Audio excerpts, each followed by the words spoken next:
Hey everyone, Colin Dart, Mile High Modern, checking in this January, chatting a little bit about December 2022, and then more or less a little bit about just what happened last year, what we should be expecting this year for the Denver Metro.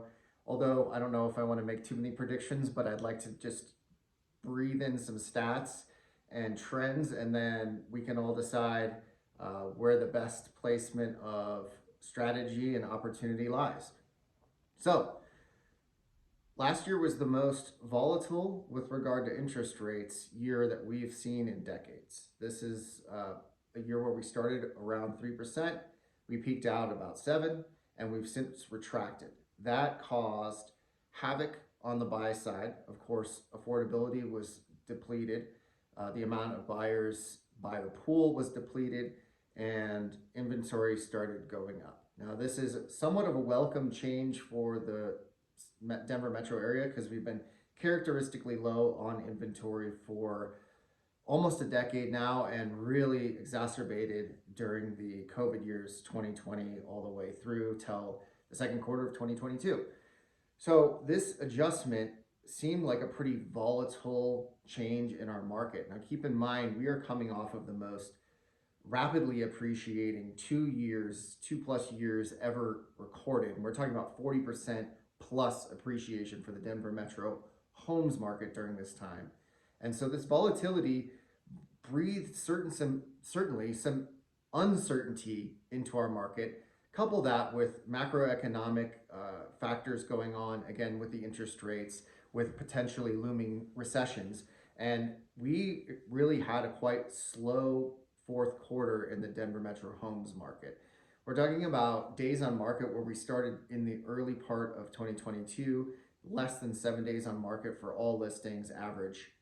And then we're finishing the year with well over a month average days on market. So this adjustment has really required a lot of recalibration of strategy, approach, and where I see a lot of opportunity coming in 2023 is being very diligent, very intentional about the transaction you are wanting to execute. As micro markets are developing, it's very niche, it's very nuanced. Certain neighborhoods are having a very difficult time right now, whereas others are still in an extreme seller's market. So understanding the home that you're selling or the home that you want to buy is paramount, and then formulating a strategy based on some of those parameters, some of that climate that you're going to be entering into is really where I see a lot of the success happening.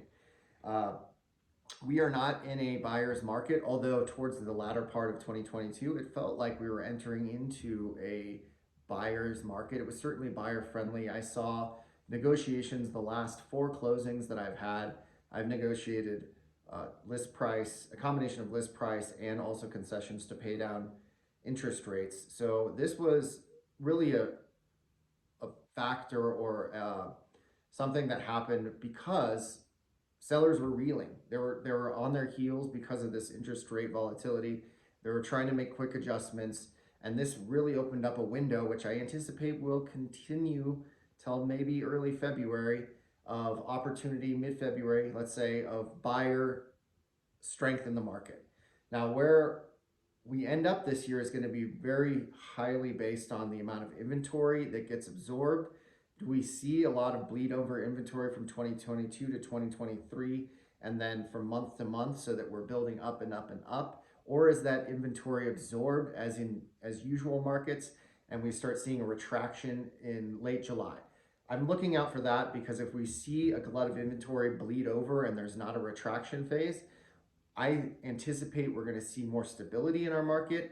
We're going to see ourselves normalize into what is considered a normal market where buyer and seller favor starts balancing out. Things I'm looking out for, I still think we're going to be in a very hot seller friendly market in the spring, although that is going to be the exception, not the rule, as much as it was last 2 years. Last 2 years, I could basically say you're going to see a 5 to 15% over list price offer coming in on your listing, more or less.